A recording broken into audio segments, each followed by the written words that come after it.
I didn't think we'd be having this conversation. I'm not gonna lie. I didn't.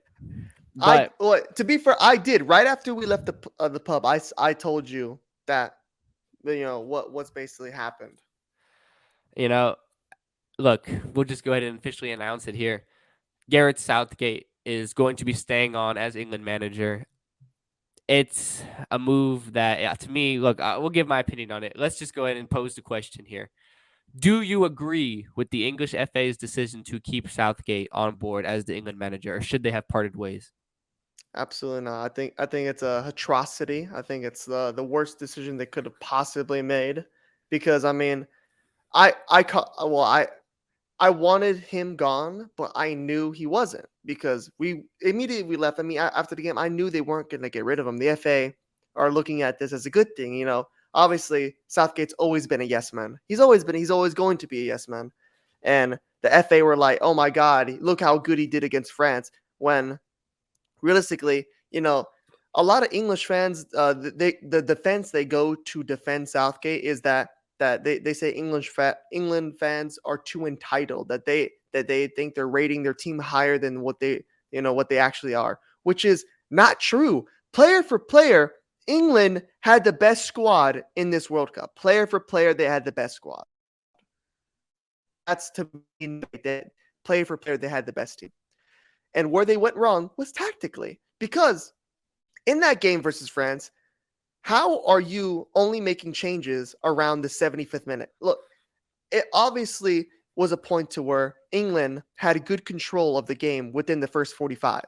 They controlled that game fairly well, but it started to slip. When it starts to slip, Gareth Southgate has to make a change. He has to bring on different players. When you see Harry Kane's not really there, he's not all there, you have to make a change. Even though he's Harry Kane, he's one of the greatest goal scorers England's ever had. You have to make a change. You have Rashford, you have Grealish, you have these guys on the bench. And when you go to make a substitution, you sub off Saka, who's been your best player, for Raheem Sterling, who went back to London. He's barely been in Qatar. He left Qatar midway. Obviously, not his fault. His house got burglarized. But how? What is that thought process? You put in Raheem Sterling? What age are you living in? And I think how it comes down to how these players play within the game as well. They're just there's stuff that's left on the table. But I knew the FA was not going to get rid of Southgate, even though they should have, because even the what Southgate pitched the FA was that he's like, give me time to build this team up, and his goal was to win this World Cup. He told the FA, give me time, and by this World Cup, by Qatar, I'll win the World Cup. He didn't deliver. He has not delivered on what he said his plan was. He did not fulfill the plan that they set out, and they should have. It's not like England didn't have the players. We're not talking about an England team that had nobody. You had everybody you needed. You had all the tools in your toolbox, but you couldn't deliver because your tactics weren't correct. You did not make the right changes when you had to.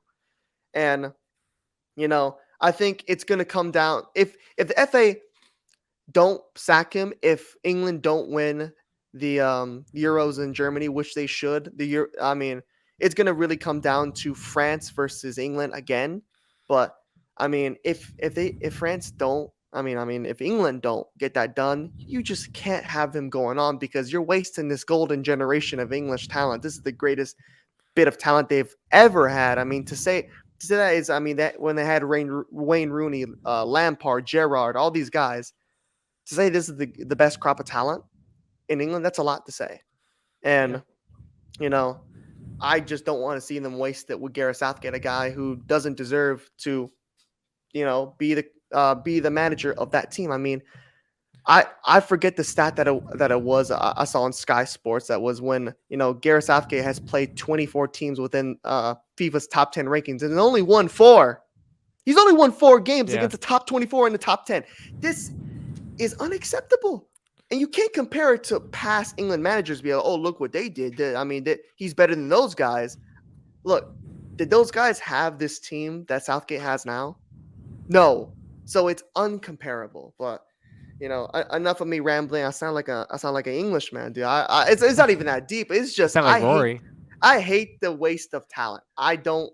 Every time I see, because I wish my country had this talent. I wish, we had the embarrassment of riches that the English had. But I'll let it to bed and pass it off to you. Look, but before I get into what I'm going to say about Gareth Southgate, I will say I give credit to Southgate first of all for doing the impossible. He didn't play five at the back against France like He did some the of us thought he possible. would. You said you thought he would. I got to give him credit for at least not doing that. He did not play final. He beat the mighty Iranians, dude. He beat the stout. He beat all those But great teams. that's as far as my credit for Gareth Southgate goes here. Oh my god, I cannot. But okay, I can believe that they've done this just based on what I know about the English FA. But I can't believe that there's really people that can sit there in the boardroom and say that this gives the guy to lead this team going forward. It's dumbfounding. First of all, this English team with the talent that they have, you're over here saying that he's done well to get to where they got. What, they beat Iran? They beat Wales? They tied to the United States and they beat Senegal. And they lost to the They beat first good Senegal. team. They lost to the first really good team that they played in the World Cup. The first team that had a chance to actually beat England, they lost to. What and if you're looking at Southgate's tenure, we're looking at teams that actually have the talent to beat you. They always lose the games. We're talking Croatia. We're talking I mean, and then even Talking Iceland. I mean, we'll go far as back at the. We're talking Iceland. but no, but that's what I'm going to say about Iceland is we're also going to they've underperformed sometimes against teams that, like we said, like the Senegals, like the teams that they should be beating. You can't lose to Iceland. You can't. You can't do it. You just can't do that. The only team that you can give them credit as they beat a big nation to move forward and progress was Germany, and I don't this is a count it. weakened No, I, Germany. I don't count it. No, I don't count it. Don't well, want to hear that. hold on. That's the only one that you can say, okay, well, Germany's a big nation. But this is not the same Germany. Let's not act like this is 2014 Germany. This is a Germany that can't make it out of the group stage. Yeah, a This German is a team. fraudulent Germany. This is a shell of themselves. This is Germany that this is basically this is Germany's youth academy. Like they're not even real players at this point. They are frauds compared to what they used to be. So if a Southgate supporter is going to come out here and say that, oh well, we beat Germany to progress into Euros, I'm not having it. I am not having it. This is what that's not your standard. You should be easily beating that Germany team. I'm putting them in the same bracket as Iceland at this point. I'm not having it. Any team that they could that actually has the player for player squad capability of beating you, they lose to. And that's my problem with Gareth Southgate. Gareth Southgate will get it done against the teams he should beat for the most part. He will get it done against those teams, the Irans, the Wales. He's not going to really mess it up too much against those teams. He can mess it up, but I'm not betting on it. But as soon as you play a team that has quality, as soon as you play a team that has the player for player talent to keep up with you and your amazing squad, it's over. You lose. And I don't care if we played better, we created more chances, we You fucking dominated the lost. game. You lost. You look at the scoreboard and you lost. And that's not good enough. You've had more than enough time. You have had more than enough time to show that you can beat these teams. And with this squad, and also given how you played against France, you should have won that game. So you can sit up here and you can say that, well, they looked good. Well, they showed improvement, whatever you want to say. There's no time for that. You should have been winning something by now. And this guy has proven that when it comes to the biggest matches, you cannot count on Gareth Southgate to get it done. And given the squad that England have, you need a guy that you can count on tactically, but also to coach up these players properly in the big moments. And you cannot count on Gareth Southgate to do that. He can put them in a somewhat good position, but then he will go ahead and mess it up. And look, if you want to say that he had the English team playing well against France, okay, I can give you that, whatever. But then he goes ahead And the tactical decisions he makes with substitutions cost them the game. Bukayo Saka gets subbed off. That's your best player. He was the by far and away best player on the field for Phil England. Foden should have came off. Phil Foden should have came off. Nah, And you cannot sub off Saka, who, look, I think Teo Hernandez is still having nightmares about playing Saka. He can't go to sleep at night without thinking about how terrorizing Saka was against you. And you go ahead and sub him off? That's a disgraceful switch. I don't understand what was going through his head. And we talked about that right after the match. Like we said that doesn't make any sense. So, look, whether you want to look at the tactics or whether you want to look at the history, whatever you want to look at, whatever metric of success you're looking at, this guy is not the guy to get it done. He's just not. I like I said, I can believe that, basing what I know about this England squad and the lack of ambition they show with the FA and things of that nature. I can believe that they've done this, but they are going to waste another golden generation. They aren't winning the Euros. They're just not. And they should. they should. They should. They definitely Think should. about we're talking about this England team as good as they are right now. Think about it in 2 years. Think about how much more developed Phil Foden will be. Jude Bellingham. Think about how much You better. have Declan Rice. Think about how much you better have this. Rashford. This squad is only getting better. And look, when you've got Gareth Southgate as the manager, it doesn't matter. You could Phil Foden could turn into Messi. It doesn't matter. But we will have to wait, because what I think their biggest danger is going to be that French team. It's going to be what looks to be, it's going to new head coach Zinedine Zidane. So we're going to have to see how that translates. But I mean, still, if that happens, yeah. the players that they have, they're still. I mean, Tchouameni is only going to get better. Camavinga is going to only get better. God knows what Mbappe is going to do in 2 years. My God, like we're talking like Mbappe in 2 years could be already within the top 10 players of all time. Like, this is how good this guy is.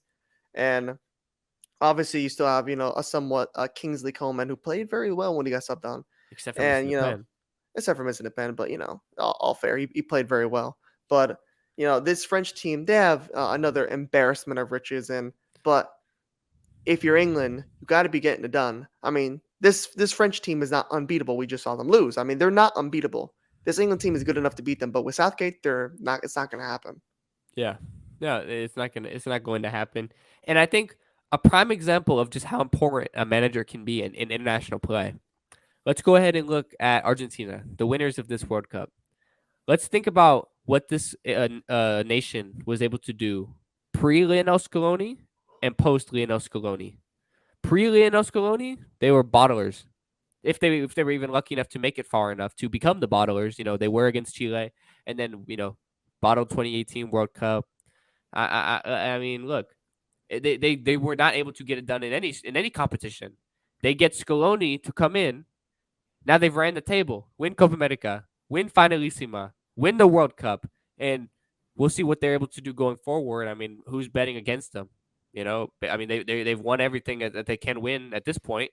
I'm not betting against them. This is pretty much the same squad. I mean, they got a few new players, but they've changed tactically. They have a new man leading the way, and it's everything has changed. A manager can change the whole dynamic of the team. It can change everything. That's the perfect example. If I'm England, you got to look at this and say, look at Scaloni, what he did to this Argentina team, and think about what Argentina was before Scaloni. The same thing could happen to England. The same thing could happen to them if they got a proper manager. We could be talking about having the same conversation. Think about what they did with Southgate, and now think about what they did with fill in the blank, whoever replaces him. Yeah, somebody.